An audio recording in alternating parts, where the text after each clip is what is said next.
New report says Zion Williamson is, quote, not even close, end quote, to making his return for the New Orleans Pelicans. So now the question isn't when Zion will return, it's have the Pelicans handled this poorly? Who's to blame? And what do you do about this mess going forward? We're going to break it all down in today's episode of Locked On Pelicans. Let's go.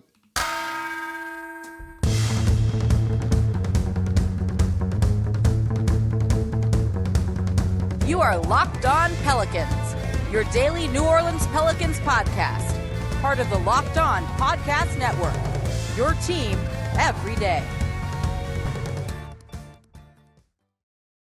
Welcome to another edition of Locked On Pelicans, the daily podcast covering your favorite team, the New Orleans Pelicans and NBA, part of the Locked On Podcast Network, your team every day, available wherever you get your podcasts and available on YouTube. I'm your host, Pelicans Insider, credential member of the media, Jake Madison, at NOLA Jake on Twitter, here with you all on this Tuesday, doing a show I didn't expect to do. And of course, thank you for making Locked On Pelicans your first listen today and every day. We're here Monday through Friday for y'all, breaking down everything you want to know about the team. Zion stuff today. We'll look at the Thunder with a crossover with Locked On Thunder host Rylan Stiles. That one's going to be awesome. We'll get you set for the game. And we do this free. 5 days a week. No one else coming to you like this. It's going to be a fun off season. We got a lot to talk about this off season too. So please subscribe wherever you get your podcasts and follow along on YouTube. And if you want to support the channel, comment down below on YouTube as well. Number one thing you can do. So today we're going to talk about Zion Williamson and how the Pelicans have handled this situation, because my thoughts on this have changed a little bit with the report from Shams Charania that Zion Williamson is not even close to making his return, and we shouldn't expect to see him, in the first round of the postseason. There's no expectation from the Pelicans that he'll be on the court at any point in the first round. This isn't ideal, and to be honest, this isn't the show that I was expecting to do today, and this is a show that I'm almost annoyed that I have to do, and trust me, I have to do it. We're going to answer three questions. Have the Pelicans handled this poorly? Why are we playing this game of leaks at this point? And does Zion need to talk? Those are the three segments, and the first and second might kind of merge together into one. So this is important because it overshadows everything. The Pelicans have a literal win or go home game, a do or die game on Wednesday, tomorrow, likely by the time that you're listening to this, unless you're watching early on YouTube. And we're not talking about that game. That's nuts. You have a literal Game 7 essentially coming up, and we're not talking about that today. We should be. That was the plan. I was going to run the crossover with the Locked On Thunder host today. And we're not doing that because of this new leak, not from the team, not from Zion, but from a third party, Shams, about all of this. This is a distraction. I did a show on Zion last week when we got the latest update on Zion and all of that. And I said one of the reasons why maybe they just were kind of waiting and stuff and didn't release the update on Tuesday, waited till Thursday, was maybe you don't want the players and coaches being asked about Zion because they have games that matter.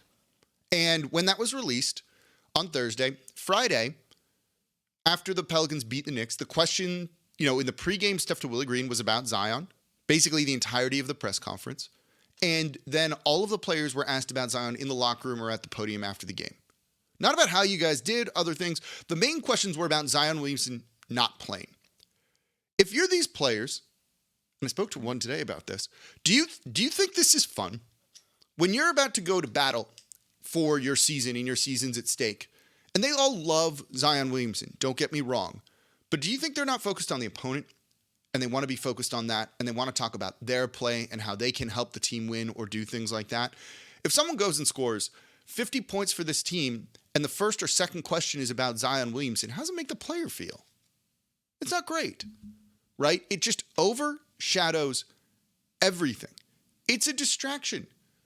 It's not ideal, and it has become this when it didn't need to be at all. I didn't have a problem with some of the vagueness in the Pelican statements early on. That update that wasn't really an update that said, as warranted, we'll let you know. Basically, when I said the show was literally titled, Don't Overthink This, it was Zion's not ready yet. Simple as that. Zion's not ready yet. And all those subsequent leaks from then have basically said the exact same thing. So all of the messaging kind of on where Zion stands is actually consistent, even with leaks coming from his people too. Sort of. So all of that's consistent that he's just not ready yet, and that's kind of what it is.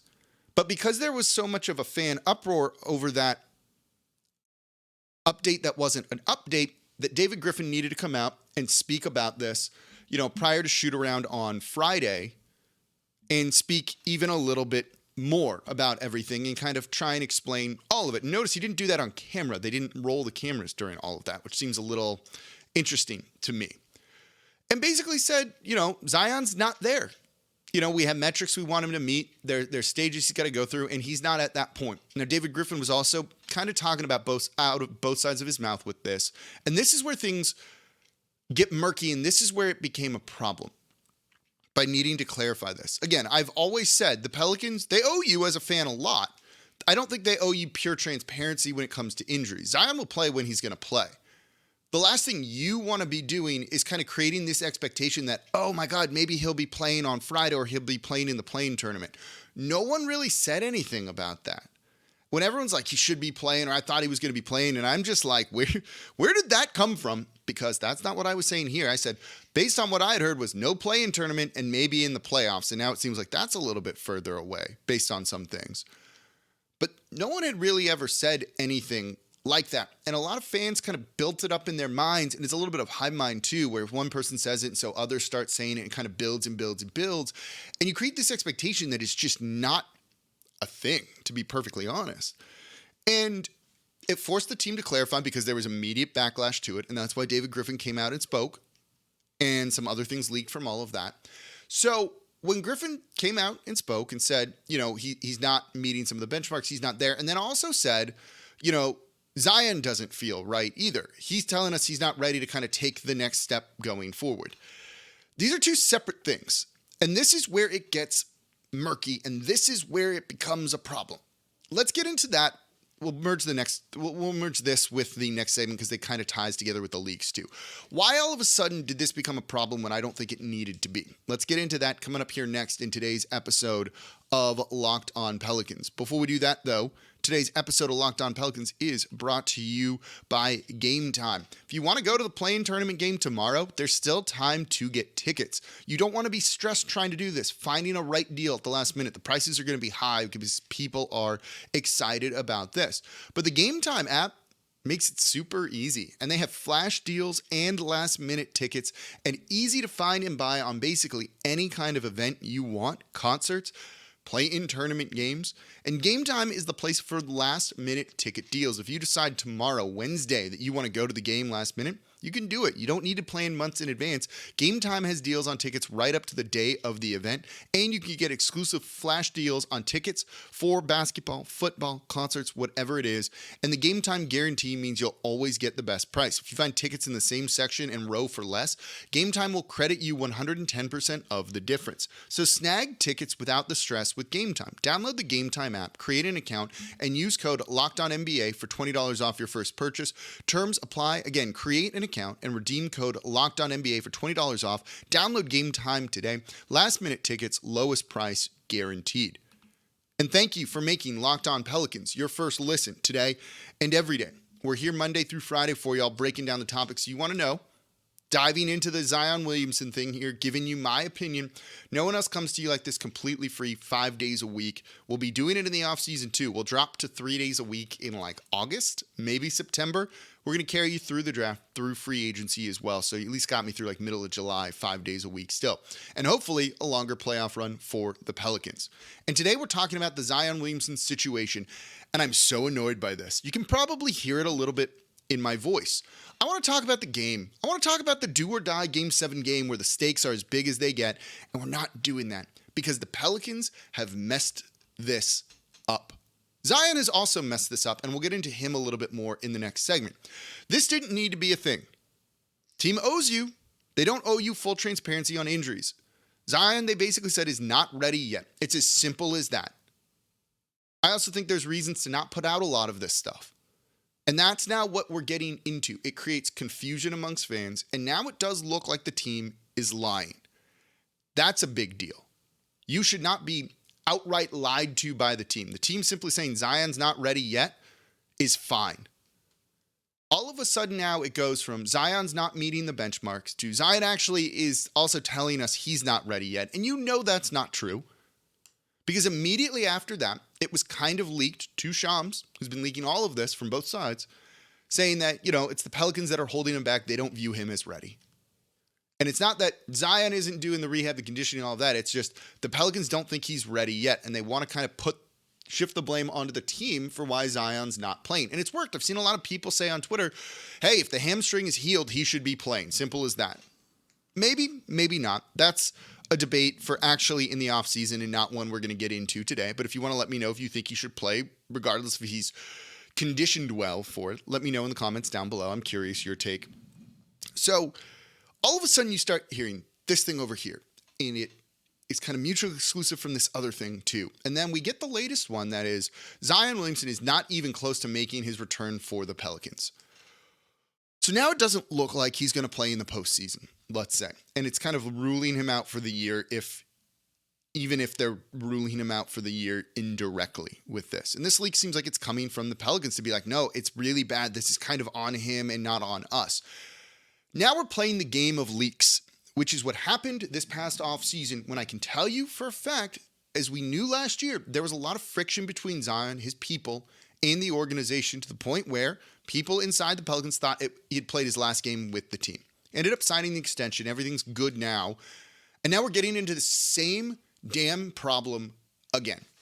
So the Pelicans, by leaking some of this stuff, say it's the Pelicans that are leaking that he's not ready to play in the postseason at all, and they don't even think he's close.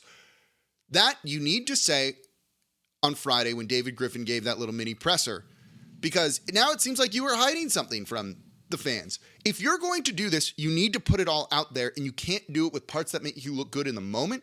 And then his camp responds, and now you need to respond. That doesn't work at all. And this is now a big problem. You have basically two hands not talking to one another, talking into the media and confusing fans and making the organization look stupid. To fans, to others around the NBA too.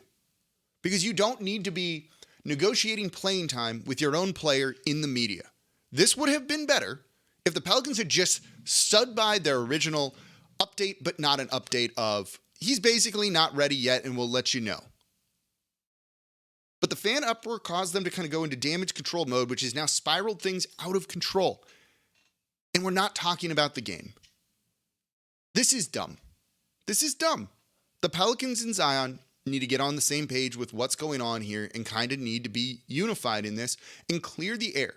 Whether that is finding some sort of middle ground, both sides maybe need to budge a little bit of, okay, he can play in the first round but can't play in the play-in tournament if they make it that far. Or you've got to wonder if eventually he's going to get sick of this and request a trade. And some of you maybe want to trade him. And trust me, we'll have that conversation in the offseason too. We're going to have it about almost every player on this team. It's going to be a fun offseason. But this is just now such a mess. So if the Pelicans are going to come out and leak some of this stuff to Shams, man, just say it outright. Say it by David Griffin, because Shams will then amplify it. So will Woj, so will others. And it doesn't look like it's being back-channeled in other ways and make all of this just look dumb. And make it look like you were lying to the fans, because that's not cool. I don't think the team owes you full transparency and injuries, but they shouldn't just outright lie to you about a lot of this stuff. And simply saying he's not ready yet was the truth, particularly because the statement from Shams today does say maybe he could play in the second round if they make it that far. So that's part of the problem, right? You see it. It's just a jumbled, bungled mess. And it's annoying that we're doing a Tuesday show on this when they have a big game coming up. It's not fair to you who want to hear about the actual basketball being played. It's not fair to the other players too, who just don't probably want to deal with this and be involved in this at all. And unfortunately, that's the narrative around the team right now. Because it's the biggest story and it's how it's going to go. So now what? Does Zion need to talk? Would that even be a good thing? I don't think so. And I'll explain why coming up here next in today's episode of Locked On Pelicans. Before we get to that, though, today's episode of Locked On Pelicans is brought to you by PrizePicks. You want to take Brandon Ingram to score more than 33.5 points or Jonas Valanciunas to grab more than 11.5 rebounds while probably playing under 25 minutes per? You can do that and you can win money. And PrizePicks is super simple. It's daily fantasy made easy. You pick 2 to 6 players, and if they go score more or less than their PrizePicks projection, you can win up to 25 times your money on any entry. And you're not competing against other people. It's just you versus the projections available. And PrizePicks offers projections on any sport you watch, including the NBA. Entries can be made in 60 seconds or less. It's that easy, and it's also safe, and they offer fast withdrawals, and it's currently operational in over 30 states and Canada. So download the PrizePicks app or go to prizepicks.com to sign up and play daily fantasy sports. First-time users can receive a 100% instant deposit match up to $100 with promo code LOCKEDON. If you deposit $100, PrizePicks will give you $100. If you deposit $50, PrizePicks will give you $50. Don't forget, enter promo code LOCKEDON at sign up for an instant deposit match up to $100. And thank you for making Locked On Pelicans your first listen today and every day. We're here Monday through Friday, and tomorrow, with Rylan Stiles, host of Locked On Thunder, to break down the do or die matchup, the win or go home, a de facto Game 7 against the Oklahoma City Thunder. It's going to be right here, crossover, all basketball talk, and I'm looking forward to getting back to that. We'll have more time to talk about Zion in the offseason, but we do need to kind of address all of the leaks and everything going on today. And I just said, we're in the game of leaks now. Does that ever end well? Does that ever end well? Why are we doing this now? Why is this the dominant story around the team when it does not need to be? If the Pelicans had just kind of stuck to the line they had planned originally, weathered that one bad day of PR, it'd be fine, and we'd move on from this. If they decided to be upfront and just put it all out there, we'd be gone from this. But they tried to straddle this in-between line, and it just doesn't work. And this is the type of stuff that does turn fans off. It does harm the fan base. I think it's one thing for one person to be like, screw this, I'm not renewing my season tickets. But now you're seeing much more grumbling, and it's not ideal. So how do you fix this, right? Is it just the transparency? Is it coming out and talking? And I've seen a lot of people say, Zion needs to talk. I think that's a poor idea. I think that's only going to make things look worse. For the most part, Zion and the team have done a good job of kind of towing a company line. Whether it was the Piano Man story and all of that, which we don't need to rehash all that today. And Zion came out and said all the right things at Media Day that day. Good. He said all the right things when he signed his extension. Also good. But if he really wants to play and is now pissed off that the team's not going to let him play, if he comes out and speaks and says, no. Well, here's the scenario. He gives an interview with Antonio Daniels. It would be something like that, right? Someone who'll be a little friendly to him, who can, kind of commiserate with him a little bit. And I love Antonio Daniels, and that's the right person to get Zion to really open up and talk and be truthful. But if Zion comes out and goes, no, my hamstring's healed, and that's kind of the indication we've gotten, right? Is that the hamstring's healed. He's just not in the physical conditioning that he needs to be in to play NBA games. And I'm going to get to that in a second. If he comes out and says, no, the hamstring's healed, I feel great, I feel like I could play right now. What good does that do anybody? What good does that do anybody if that's the case? There's just going to be people screaming, he should play, he should play, he should play. You're not wrong for necessarily thinking that, but if the medical staff says no, he's not ready yet, he could hurt himself again, now what do you do? Does it force the Pelicans' hand to play him when that's really not what they want to do? And they've tried to kind of now spin this and say, well, he's out of shape. So these two things now conflict again. And that's a problem. You kind of want to be unified in all of this and not really let people see that there's friction going on behind the scenes, even though we know there kind of is right now. It's not great. Or Zion comes out and says, what? It's just taking longer to heal, and I wish I was ready, but I'm not there yet. It's not fully healed, or I don't think I could make the kind of impact I want to make out there on the court. And he says that, which could be true. Let's say that's truthful. People are just going to call him names. Oh, he didn't take his conditioning seriously and things like that. This guy, we should trade him because, he doesn't want to run. He doesn't want to get in a pool and do cardio and just wants to be lazy and he's fat. And it's just going to stir up bad things. There's nothing good coming from this. I have some people screaming at me on Twitter today being like, clearly he doesn't take his conditioning well and all of those things. I'm like, man, he just had a hamstring injury. The way you deal with that is you just rest it. There's just not a lot you can do. It's not like you can get up and run and put it through work when it's just got to heal, especially after having a setback. Of course your conditioning is going to be worse. This shouldn't be a surprise to anybody. This is why their statement of Zion's not ready yet was fine. It avoids all of this. The distraction around the team being a really big part, I think. This didn't need to go down this way, and it has, and this is where we are. And at this point, it's just everyone shut the heck up and let this blow over and focus on the game. Now, the problem is if they lose to the Thunder on Wednesday, this uproar is going to be louder. When really we should be looking at the team that played for the most part, losing that game to the Houston Rockets, at home to the Orlando Magic, and a couple of others that we could point out when they just weren't ready or prepared. And what do you do to change this roster to try and win again? Do there need to be tweaks to the coaching staff? Do they need to kind of evaluate the organization top to bottom? But it's going to be overblown, and it's going to all be overshadowed, I should say, by the Zion talk. And that's very disappointing. And if I were a player, I'd be annoyed, but they get it too. It's just kind of the situation that now has kind of spiraled into this. So no, if we're looking at the questions of have the Pelicans handled this poorly?